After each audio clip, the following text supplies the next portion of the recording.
Check it out. You've maybe noticed that really successful people get a little persnickety about the value of their time. In fact, we talk about the value of time. So when you see something like someone taking a private jet ride, you might be thinking, oh man, is that a flex? Is it about luxury? Is that about a certain lifestyle? But at the end of the day, this bird travels over 700 miles an hour. And because I got to go to the East Coast, guess what it's going to do? It's going to save me time. And if time is money, today we're going to talk about what does deserve your time and what doesn't. One shot, now the future is yours. Go! I'm turning dreams into reality. Yeah, it's one shot, now the future is yours. Go! So today is really, I think, one of the very important videos where we get to talk about this bad boy and we get to compare it to this bad boy. Time, money. Which one's more valuable and what really deserves your time? Today we are going to talk specifically about why people buy jets. I wish someone had told me 15 years ago that this needed to be not just on a bucket list, but that it was going to be a way to make my time more valuable. Think about it this way. There's only two things you should ever do with your time. Either make it more valuable or figure out how to get it back. If you just play that game over and over again, you could find yourself going from $20 an hour to literally $20,000 an hour, $200,000, $2 million an hour. I've been able to grow the value of my time with the principles I'm going to talk about today. And what that's led for me is to this. It's literally for this last year, I've been flying private everywhere. It doesn't matter where in the world. And at the end of the day, there are some pros and cons to the game of owning a jet. And the reason why I do is because it helps me make more of this and it helps me recover more of this. Today is a fun conversation because we're talking about jets. And you might be sitting here thinking, Kris, why on earth would I take minutes of my life to watch a video about something I'm not in order to buy right now? You might be watching, you're like, actually, Kris, I'm totally curious because I think I'm in a position and it's time for me to do the upgrade. Or maybe you own a jet, but there's a really good likelihood that the reason why you're watching and the reason why I'm making today's video for you is because I want to get you thinking a little bit different about the value of your time and why people actually fly private in the first place. First class, up in the sky. Time is life's greatest resource. While buying a plane is an extreme example of spending money to save money, it can be worth the expense if the time saved outweighs the expenses. Because there's a lot of people who are like, oh, Kris, come on, is that just more of a flex move? Like, yeah, I get to fly on the jet. Do you understand how many different pros and cons there are? Let's talk first of all about the really real expense, right? Like the first time you go from flying coach to flying first class, you're like, bro, I could have gotten that ticket for 200 bones and now I actually flew first class. And because it was business class, it was like 2,400 bucks or maybe it was $900. It's like, that's so much more money. What do you get? Like you sit in front of the plane, you get a little bit wider seat. Also, your seat can be angled all the way down like a bed.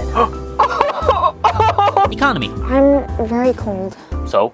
Well, when you fly private, normally you're paying 10 to 15 times more money than first class.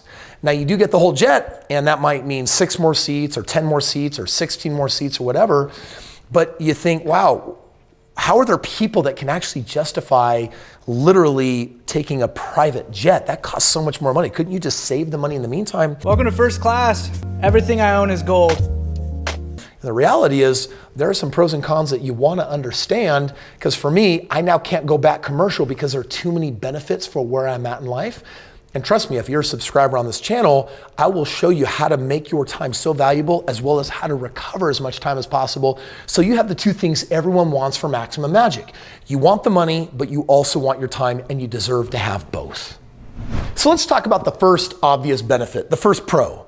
You are going to reduce your travel time because for me, literally I get in my car and I drive 25 minutes and I'm at this private small FBO airport where my jet is and it's fueled up, it's waiting for me. From the time that I get there, I literally drive my vehicle right next to the jet. I get out, they valet my car, and within 10 to 20 minutes, we are wheels up in the air. That is very different than the TSA approved way of things. Any priests, nuns, rabbis, imams. What? Why do they get special treatment? Assalamu alaikum. I've never... Check it out. The average US city is about 42 minutes from a large-sized airport. So just think, how far away are you? Like for me to get to Salt Lake International, that's 60 minutes. Some people live hours. You might be actually short. This in combination with the precaution of arriving 2 hours early, by the way, going through TSA security, being anal probed is sometimes what it feels like a little bit. Need fingerprints, blood sample, urine sample, stool sample, and you will be required to eat a hot dog in front of us. Takes a large portion of the day. And depending on how you value an extra 2.5 hours each week to work or spend time with the family, buying a jet could be well worth the cost. But in my personal experience, it's not about 2.5 hours of savings. It's actually, for me, think about this. There are 5,000 airports, but there's only like 350 major metropolitan airports. So the 5,000 are for private jet owners, which means that when I fly, I don't have to show up 2 hours early. I don't have to go through security. No one tells me to wear a mask or that I can't bring water on the jet, or frankly, that I don't have any restrictions whatsoever. Then when we fly, we're flying more direct to an actual airport that is close to the thing that we want to go to. So in the entire country of the United States, I'm not limited to 350 locations. 5,000 locations usually puts me sometimes within just 10, 15, 20 minutes of where I'm actually trying to get to. It also means that when it's time to come back, guess what I do? Yo, we finished up early. We're going to be there in an hour. Can we just take off? And all of a sudden, I don't have any of those other scheduling restrictions. That ends up being on average for me about 7 hours of savings, which for me, that's like a day. And so when I fly, I don't have to catch like, oh, I'm flying into this airport so I can catch the next plane to go to the, I'm like, no. We just fly direct every single time. A jet is all about saving time. Thank you very much for flying with us, sir. I will see you tonight when my rich person business meeting is done. I'm so rich. Let's dive in a little bit deeper on the second pro, which is flexible flight schedules. Commercial flight schedules are rigid and unforgiving in their constraints. Like, do you know how many canceled flights it's normal for people to have right now in the US? It's crazy. It's like this huge risk here. I'm trying to get to the wedding. I'm trying to get to the conference. I'm going to this important thing. Canceled. And it's like, it's totally out of my control, which is why, by the way, flying private is like majorly on the rise over the last 3 years. Not only does owning a plane make scheduling flights more convenient, it also offers the flexibility to make split decisions in the moment if your time is better spent elsewhere. This allows you to maximize your time wherever you go. I'll never forget the first time I actually knocked on the door of my pilots that were flying me somewhere and said, JK, can we actually go here instead? Not a problem. But man, can I tell you, there are some definite disadvantages to owning a jet or flying private. And the first one is, what plane do you get in the first place? It's a little bit confusing. Like, imagine that you're trying to buy a piece of real estate in the Bronx or like downtown New York or somewhere in the Midwest or maybe California. It's like, well, this is a $900,000 home, this is a $19 million home, and this is a $180,000 home. By the way, they all accomplish the exact same thing. It just location where you live might bring up the cost. Well, in the jet world, it's amazing. Like you can buy a jet that flies 10 people for $3 million, but you can buy a jet that flies 10 people for literally like $25 million. And the game is not always answered by cheaper is better. In fact, sometimes that's a worse thing. In other words, it comes down to this game of, I gotta do some research as I get in the game. Buying a plane can be an extensive process. Not only do you have to look for a plane and negotiate a price, but you have to acquire licenses, you have to find hangar for storage, you have to hire a pilots, you have to strategize taxes on your purchases all the time, and the time expense literally could end up being kind of crazy if you don't have a system in place. I'm literally in the process of buying my second jet right now, and in 2 years I'm gonna get my third jet. And my first jet was a little bit of like a fun test jet, right? Flies 8 people. I'm setting it up for just pure charter right now. Done right, that thing makes money. But the next jet, it seats 10 people and it has room for a flight attendant. And it's a plane that I can nearly stand up in. It has like twice the terrain that it can cover, goes all 4,000. So I can fly anywhere in the United States without stopping. There's a lot of considerations, like how expensive is it to run the thing, and what's its fuel efficiency, and what is its travel capacity, and what other restrictions does it maybe have, or is it hard to get parts for it so repairs are 4 times more expensive like an imported vehicle, or are parts readily available because of the time slot that it was made in, are you getting new, used? There's a lot to consider. So for some people, this is a disadvantage because if you don't do your research the right way, you could end up becoming a don't wanter.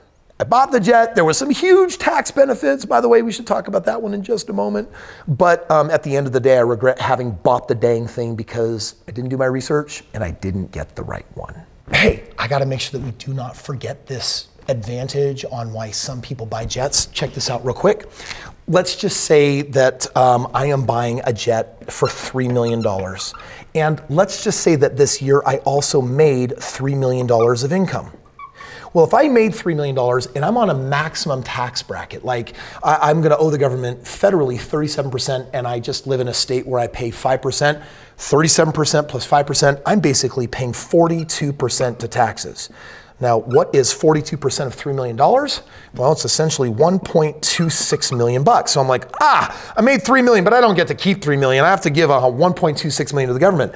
But I'm buying this $3 million jet. I wonder what that's going to do. Well, in this year, for example, you get to write off 100% of that jet if you follow all the rules and guidelines. We won't get into those, which means that, wait a second, I just took this $3 million because I bought this jet. I get to reduce my income by $3 million, which means I no longer owe the government $1.26 million. But buying the jet isn't free. Let's just say it's a 25% down payment. So I'm gonna have to pay $750,000 for the purchase. And remember, I would have had to pay, if I don't buy the jet, $1.26 million. So that means that there's a remainder of basically 500 grand. I could put some of that money in a sleep well at night account to run the business of the jet. I could probably pocket $250,000 that I no longer owe the government. And now I have a jet. And guess what I'm doing when I'm not personally flying it? I'm chartering it. And if you pick the right charter company, that charter company could literally have you fly, even potentially, depending on how much you use it, for free. So all of a sudden, remember that the cost of flying a jet can be 10 to 15 times more than first class, but now all of a sudden you might be flying for free with $250,000 in your pocket, money in the bank account for the jet, and the jet is not even flying you for free, but maybe even making you money. What if it made you $500,000 a year? Well, that's a sick ROI on your investment, just kind of a cool thing. And the last major disadvantage that we definitely have to talk about is what might happen to your own personal time. Instead of recovering time, you might lose time depending on your strategy of who's gonna manage this beast of a plane. Planes do take time to manage. Whether it's scheduling repairs or running a charter business to recoup the monetary investment, a plane can take the time that it was designed to save you. Be sure to put systems in place so that you're not robbed of your time on the back end, which means you got to have a really great partner, because guess what? It's not a jet. It's a business. And the business, like any, can make you money or it can cost you money. And part of that depends on who you actually partner with. Has today expanded your horizons? Man, I wish I had watched a video like this 15 years ago when I was at like a baby level of financial freedom. I had like $12,000 a month that came in passively, so I quit my job. Now it's grown into something huge, and I kind of caught on to the jet thing, I think, a little too late. I assume that the jets they're way more expensive and they're way more out of reach, but the reality is everything that you need to build wealth should be a 5-year or less plan. In this book, this is your 5-year roadmap to becoming a self-made millionaire. It discusses 5 things that you need to do right now so that 5 years from now, at the earliest, you could literally be financially free. Most wealthy people I know, they do it in less than 5 years. I was talking to my Airbnb buddy TJ today. Guess what? 5 years ago, he lost his job. Today, he's way beyond financially free, and it's based on principles in this book. Now, this book is not for sale. I'm actually giving it as a gift to you for free today. So the actual book, I poured my life into this. It's the 5th book that I've written, and I'm just telling you right now, it will teach you the game and give you the roadmap on 5 simple decisions you make when you have nothing. And if you got something, you'll accelerate the game plan substantially. You gotta click the link below, get a copy of this. I am gonna have you cover the shipping and handling, but the book itself is free. So click the link, get a copy of this, put yourself in a position where 5 years from now, we're trading jet time together. Kris Krohn, bro, you are teasing me with these 5 mysterious investments. You want to know the best investment you'll ever make? Click this video right here and let me just give it to you for free. Click it, watch it, like it, subscribe. Ta-da! Check it out. There's something you'll know always about really successful people. They value their time. And a lot of people, what on earth is making that